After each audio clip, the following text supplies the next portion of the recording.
Hello and welcome to Unleashed, the show that explores how to thrive as an independent professional.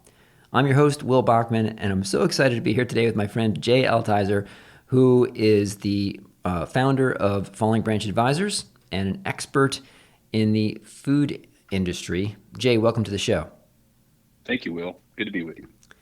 So, Jay, I was surprised, I guess, to learn at some point in my life that not all of the food on the shelves at the supermarket was made by that company with the with the brand on the front. Sure. And there's this whole kind of world of contract manufacturers and various different multiple players going on. And I was hoping in this episode that you can help me learn a little bit about this whole world of mid-market food manufacturers. Of course. It's certainly a large and diverse part of the world of food. So let's start with some structure. So maybe one way to do it would be like walk me through almost the value chain of a typical consumer packaged good that we might buy in the grocery store, of the different players involved, from sort of the very beginning to the end. So, and there might be not just a linear value chain, but there might be kind of farmers involved, plus branding companies and manufacturers and transportation, or a number of different players, supermarkets, wholesalers, distributors. Walk me through that kind of value chain, or the different types of players. And obviously some companies might have multiple roles that they play, but just what are all the different roles in this space?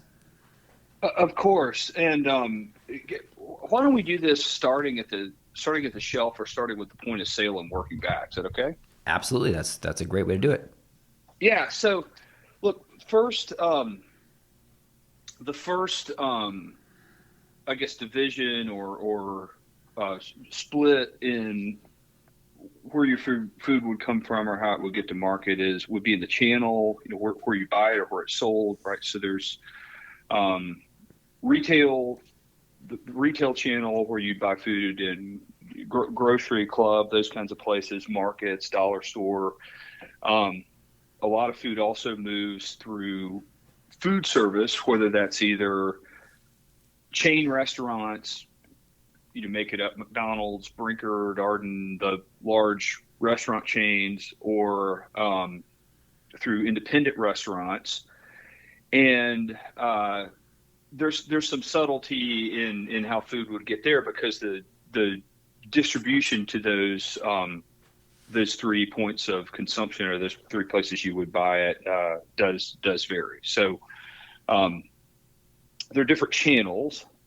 Then backing up from that, your products make it to market in a couple of different ways, or sort of two or three different ways. There's uh, the majority of food is distributed either self-distributed by a retailer through what's called the warehouse system. So retailers run a distribution network internally that for the I think the majority of things that are in the store, manufacturers ship into their warehouse. So Safeway or Walmart or any of the retailers do that. And then for restaurants, there is a well-developed large network of third-party distributors. So these would be the Cisco's, the US Foods, PFGs, players like that take also have a network of warehouses and trucks that take food to independent restaurants and can also serve as distributors for the chain restaurants. And then there's a little bit of a subtlety in there is some of the chain restaurants will run captive distribution or contract distribution. So you have distributors out there that only serve, maybe only serve McDonald's in a certain region or only serve, a set group of chains that are called captive distributors. So there's, there's a little bit more to it than that, but you've got retail or food service, independent or chain restaurants, and then a step back from that, you've got um, either direct to store, direct to restaurant delivery, or delivery through these systems. And then I suppose you also have on that food service side, institutional food service, school cafeterias, Exactly. Yeah. prisons, like big corporate Corporate cafeterias. cafeterias completely. Are those different distributors that would distribute to them, or is it the same ones that would deliver to your local independently owned restaurant?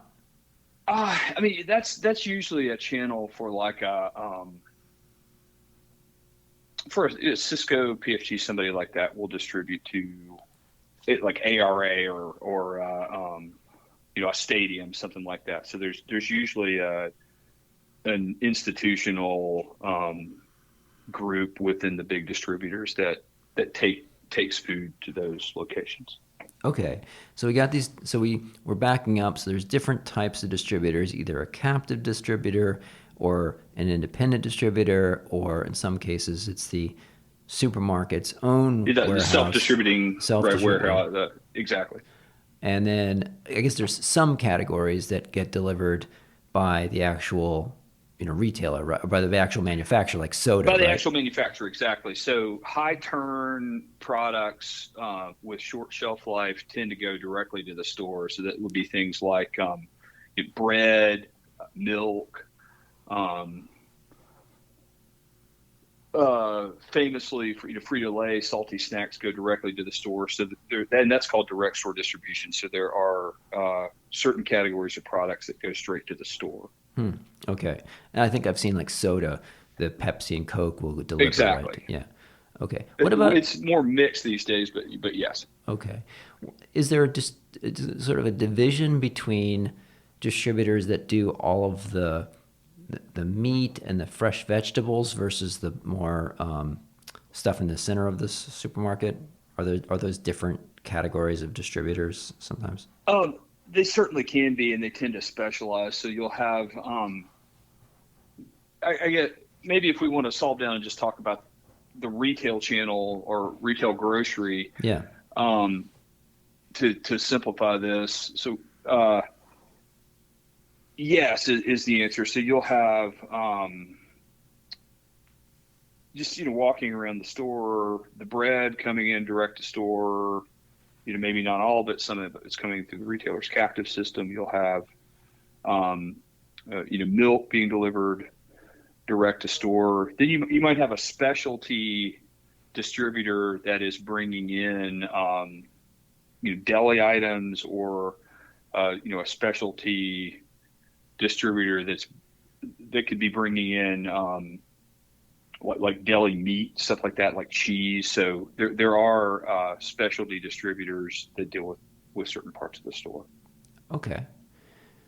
So now let's go back a step. So, uh, kind of where is all this stuff getting manufactured for the stuff that's in the center of the store, not just fresh vegetables and meat, but is it Yeah, typically, of course. if I buy So like a box of branded spaghetti, is it maybe made in a contract manufacturing location that's manufacturing a bunch of different brands? it depends, but yeah. So part of the world of food manufacturing has manufacturing facilities, and those are typically focused on what those companies view as the core products. And then there's for most categories of food in the store I'm aware of, there's a robust network or robust community of manufacturers that could be making really anything you see on the shelf. So companies that might make newer startup brands that have an innovative product that can't yet afford manufacturing capacity. They might also be making private label items, so the items that are in that store's brand. So Great Value, if it's Walmart, so on and so forth, the retailer's label.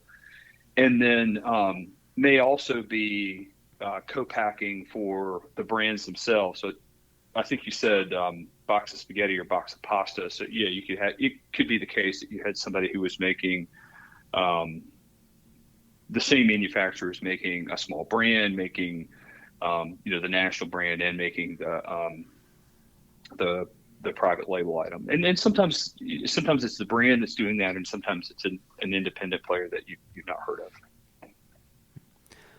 So talk to me about some of the kind of different types of companies in that mid-market food space. When the range of companies that you serve, tell me a little bit about some different examples. It can be sanitized examples of what might we see. How big are these companies?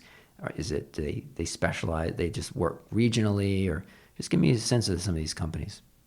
Yeah, sure. So I guess maybe to lay out categories of products that I've touched. So I've worked with a broad swath of these types of companies, and everything from frozen foods to powdered products, drink mixes, cheese, canned goods, retort products, prepared foods like side dishes or like deli salads, specialty ingredients, meat cutters.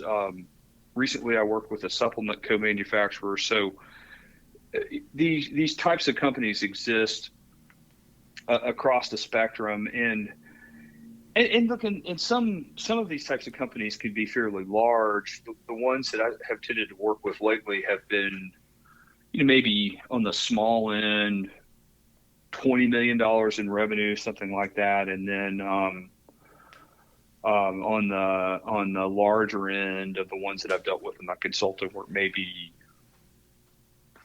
400 million, something like that in revenue. I imagine that there's a lot of companies out there in this food space that are not name brands that we would recognize, but could be sizable companies, 100 million, 200 million revenue companies. Into the billions, for sure.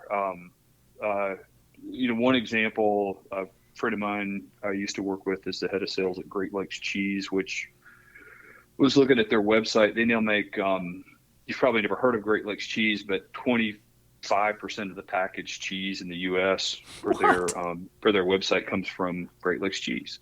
What? 25% of the cheese? Holy smokes. Yeah, look, they're good at it. Family-owned company that's got facilities across the U.S. and that does cut and wrap. So actually, packaging of finished products from blocks of cheese. That's amazing. What are some of the types of issues that you see with this kind of mid-market food company, anywhere from 20 million to 400 million in revenue? What are some of the issues they're facing? Sure. So, these companies come to pass in a number of different ways, but the ones that I'm working with are often founder led, and maybe it's a family company that's been in operation for some period of time and they're recapitalizing. Maybe it's someone that wanted to get in the business and bought some capacity or a facility that a larger food manufacturer is shedding. But it's usually the movie goes something like this. So they've had some level of success. I'm involved because they're recapitalizing, and a private equity investor is making an investment, has made an investment, or is evaluating making an investment. They've and they oftentimes have a degree of customer concentration that's both a blessing and a curse. So there's a large anchor customer that it may or may not be their most profitable customer. A lot of times those relationships tend to lose margin and lose profitability over time. And what I'm working with them on is getting a common sense growth plan in place. So if they've got a regional brand, getting a plan to invest modestly in that brand and expand it,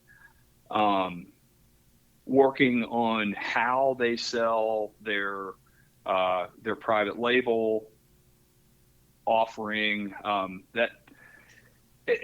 that's interesting to me in this day and age, but there's even private label products and even co-packing products, the customers you deal with, whether it be any of the retailers or whoever's on the other end of that, has an expectation that you've got a good analytical command of the category, and you can really advise them on how to grow.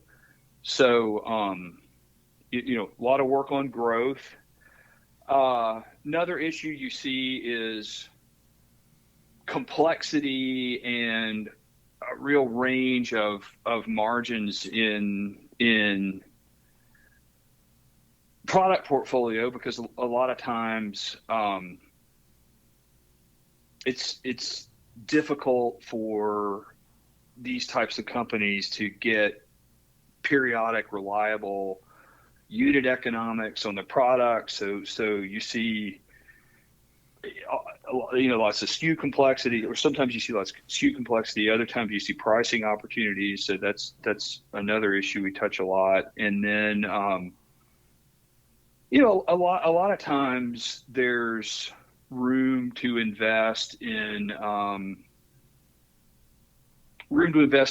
capacity, or there's a need to invest in the facilities and operations of these businesses, either for productivity or for quality. So there just oftentimes are operational opportunities as well. And what you try to do is look across all that and get a common sense plan in place to both grow the business and expand margins over time. And then, ideally have an idea of some other assets or some other businesses that would go well with it, so that you can start to build some scale and build a system that serves these downstream customers we were talking about. How do you go about the type of problem where there's a lot of SKU complexity and lack of visibility into the profitability of different SKUs because they haven't really done close cost accounting? And do you have any examples of that you can kind of walk us through, some kind of sanitized example of how do you start getting your arms around that? Yeah, and this a former colleague of mine, the general counsel I worked with at the last company I was in, I told him, I never thought my career would be defined by managerial accounting, but yet here we are. Look,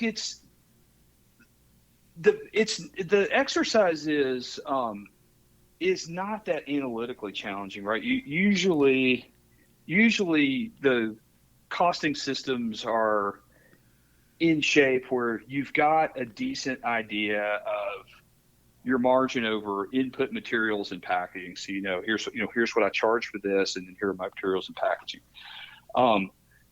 You may have difficulty in understanding your net realized price. So have you been around the food world enough to understand trade spending and discounting and how that works?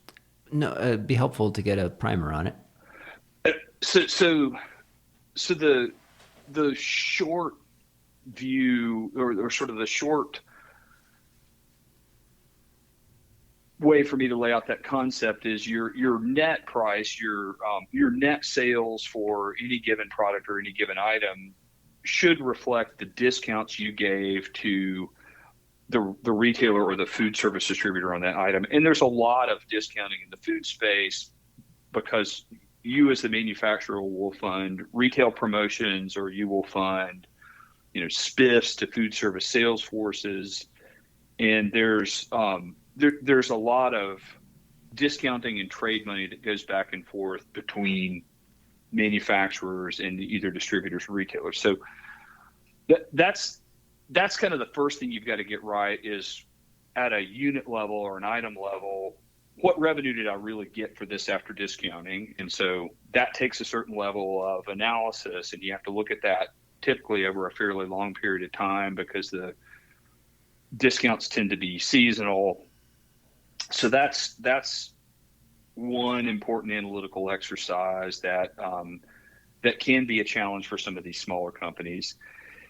Then but you probably have a command of your materials and your packaging, so you know what the package was, you know what the ingredients were in whatever the item is. Then the next thing that gets difficult is how you think about your labor and your fixed costs. So the bottom of your P&L, and that's where you just got to do a little digging and a little homework to think about which salespeople do I have working on which channel, which labor do I have attached to which line.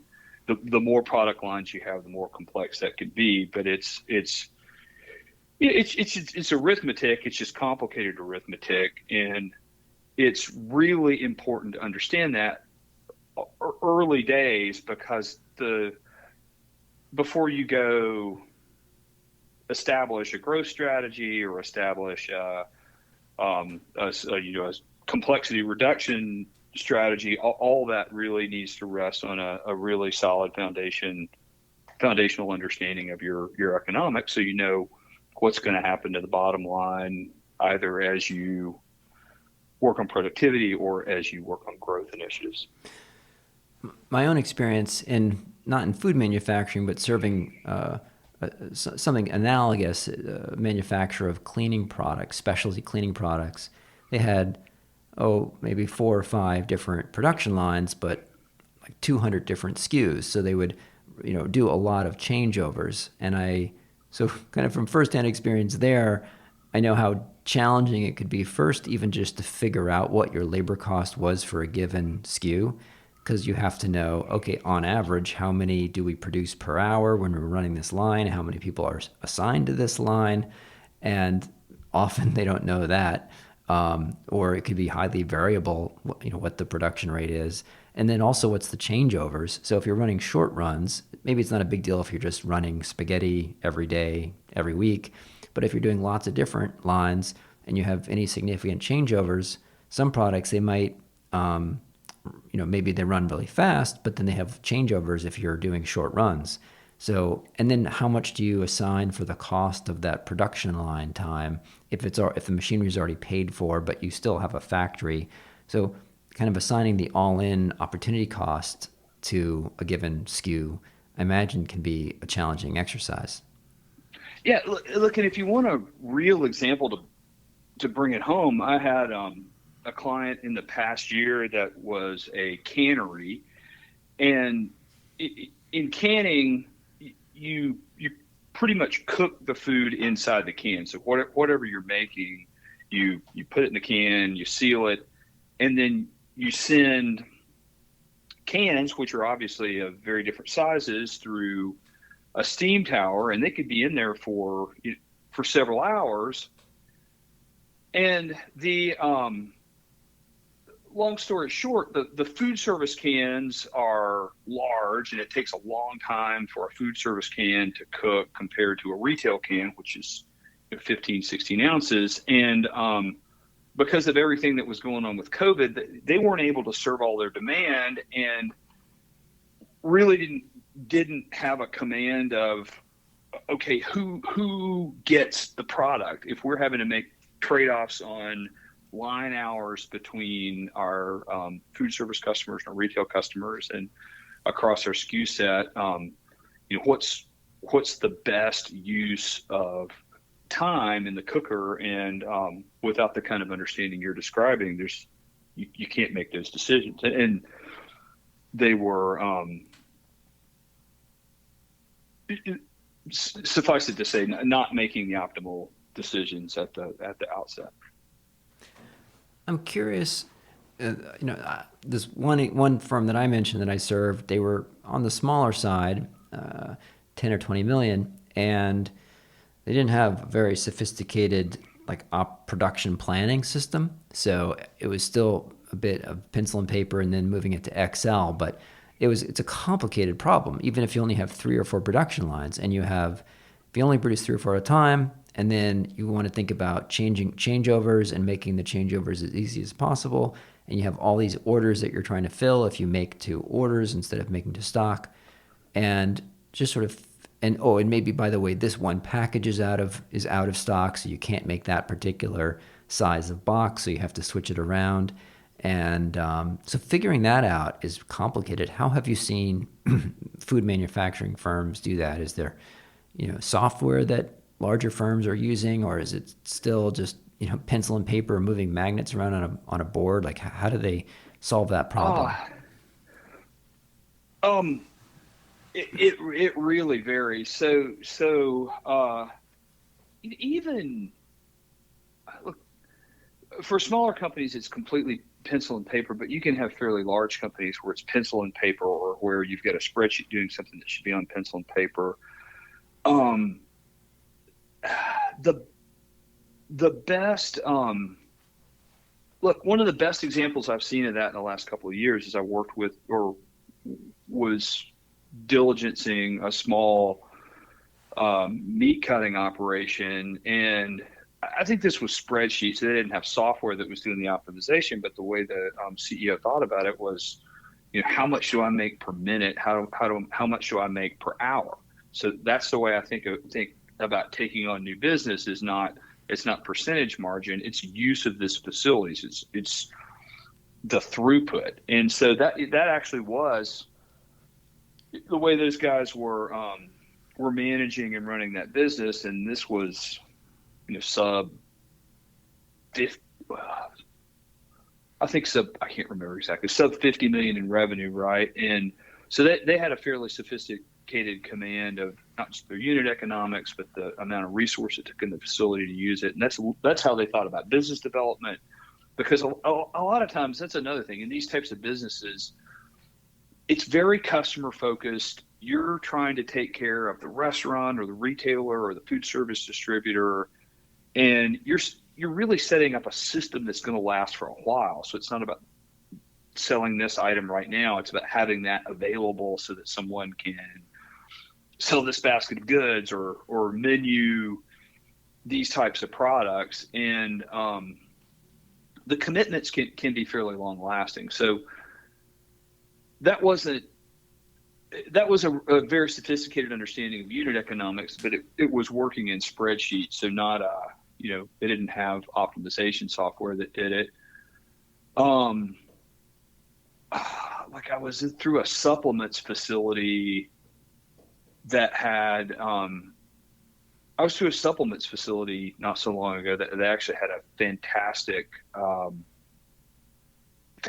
ERP system that did some of that. So it was native in, I think maybe it's like NetSuite, the lower end Oracle now, something like that. They were using some modules of NetSuite. So it really varies. Tell us any stories you have about, walking through actual food manufacturing facilities, things that surprised you, or that you just thought was curious, that, an outsider who just is in the supermarket would not know about. Yeah. So the first thing I would say is that a lot of times I get questions, particularly, socially, people sometimes will have this assumption that, the world of food manufacturing is out there working to, put one over on them. And, there's sort of this line of thinking that if I'm not buying some niche brand, or, organic or item that's got all these claims on it, I'm not buying the best food or safe or high quality food, which is just not the case, right? Most of these manufacturers are filled with people that work hard to make safe product, and who are very focused on cleanliness. And I think that's the first. The brand has less to do with certainly the safety of your food than you might realize. Like, there's I won't name it, but there was a branded product, refrigerated branded product distributed widely here in Texas that I looked at in a deal once. And I got a lecture from this mom at a dinner one time about how much better this product was than some of the stuff I was making in the business that I worked in. And like I'd been in that plant the week before, and like our ops guys wouldn't taste the product because it was so unsanitary. So it's the the manufacturer really does have an impact on your certainly safety and certainly product quality more than you would think the brand would, but you're being fed advertising and messaging from the brand, and there's that's not always the case. Look, gosh, like crazy stuff I've seen, or interesting stuff I've seen. Again, the so which route do you want to get? Are you looking for like innovation? Are you looking for Yeah, just or maybe just give us a little uh, oral tour here of one of these facilities. Are they like gleaming stainless steel kind of scientific laboratory type environments, or is it like just what would it look like if we were walking through some kind of food manufacturing facility? I have a vision of what like maybe a steel mill looks like, but I don't have a vision of what like a pasta factory or a canned pea factory would look like a inside. KNP factory? Yeah. So let me give you a good example. So the facilities in that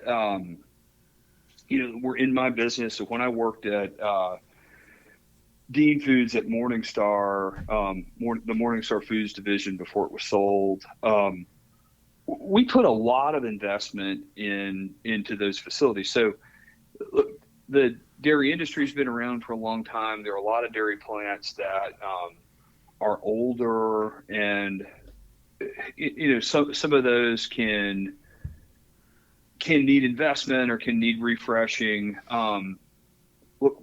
So as one example, we had a plant in Friendship, New York, that we made significant investments in that facility for employees. So very nice break room. We were consolidating other business into that facility. So milk would come in at the docks. There's a lot of focus on cleanliness and keeping anything you don't want in your milk out of your milk while milk is tested in the tanker. All tankers are tested. Then from there, really, milk would move through the plant in pipes. So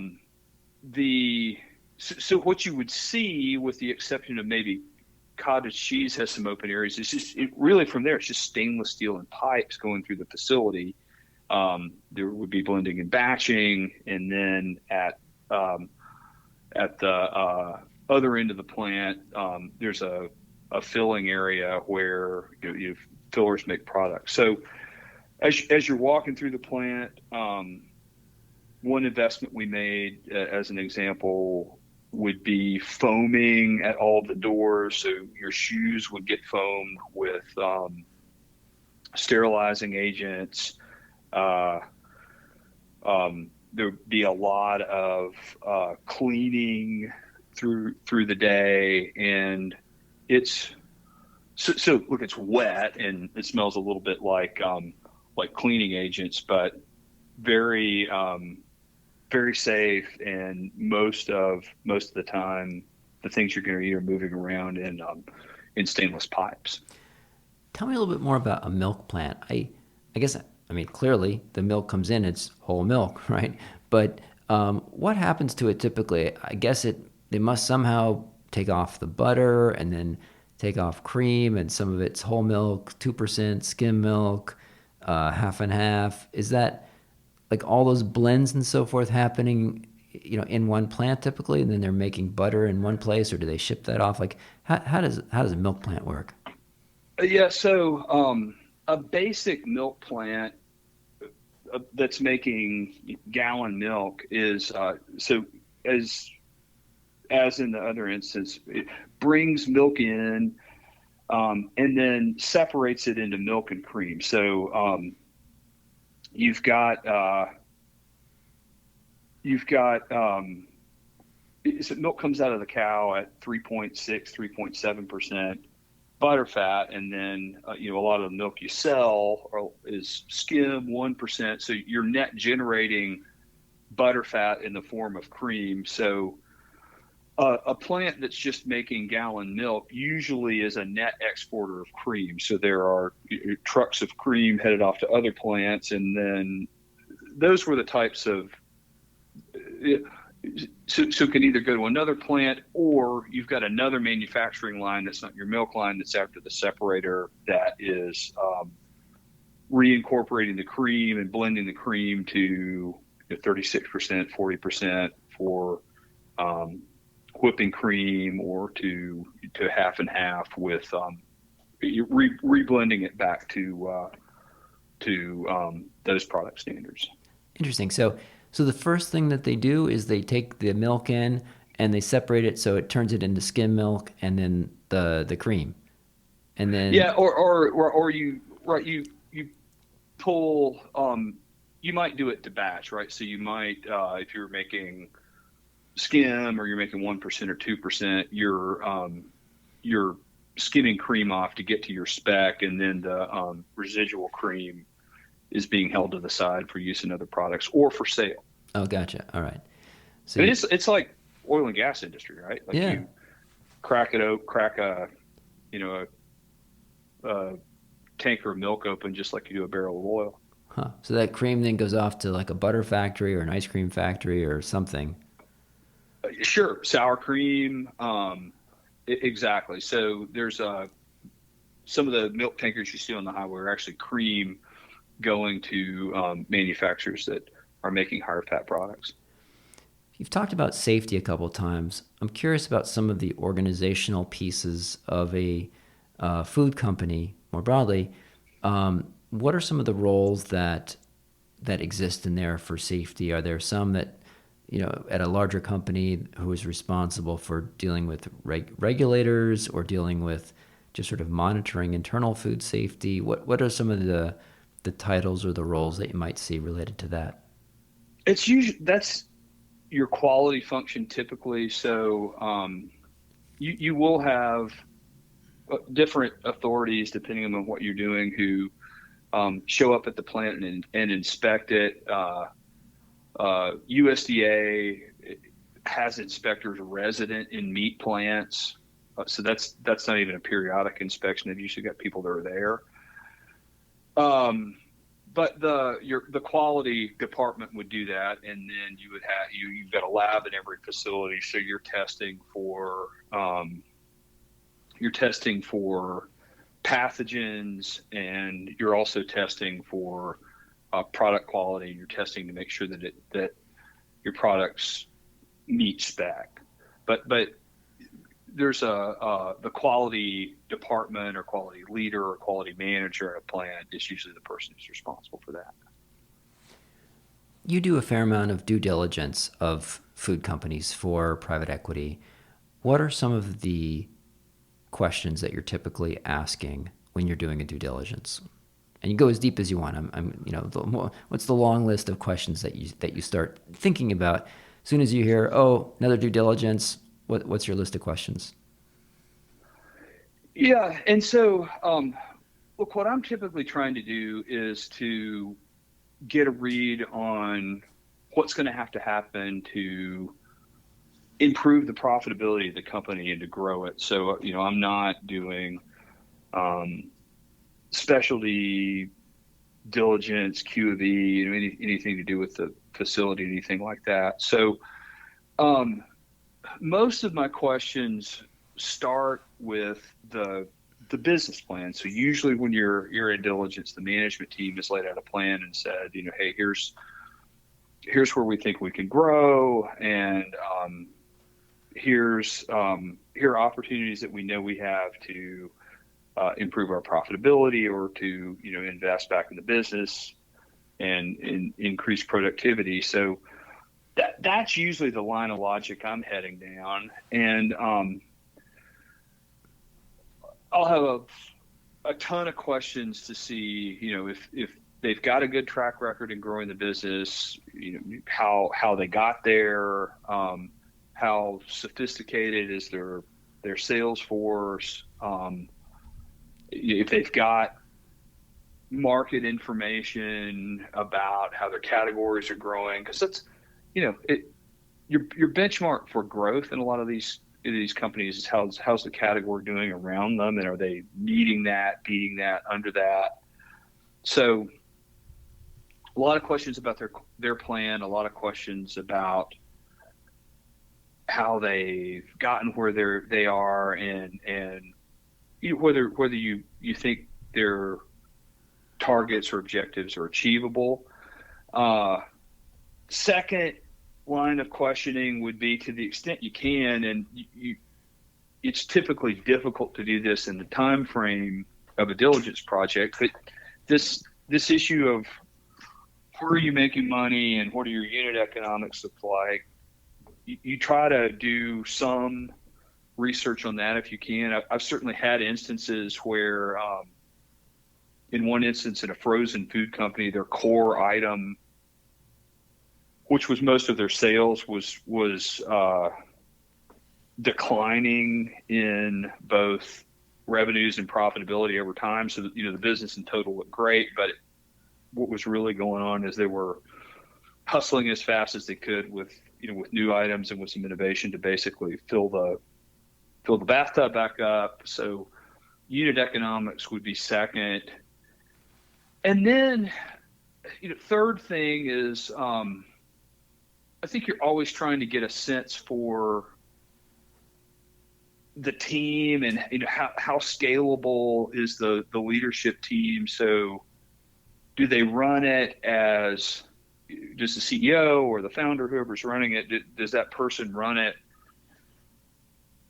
themselves? Are they making all the decisions, or have they really invested in talent in key areas? So that's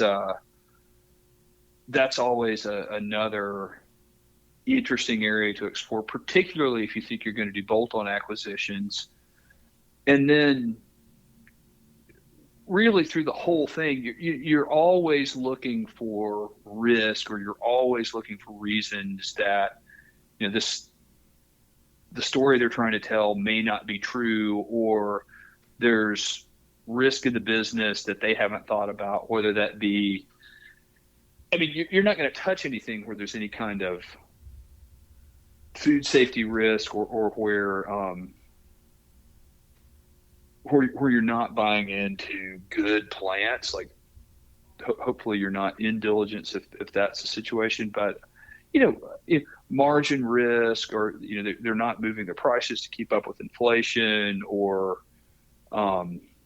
there are corners they haven't seen around in terms of things that could impact their earnings and set you back from where you are. A lot of that.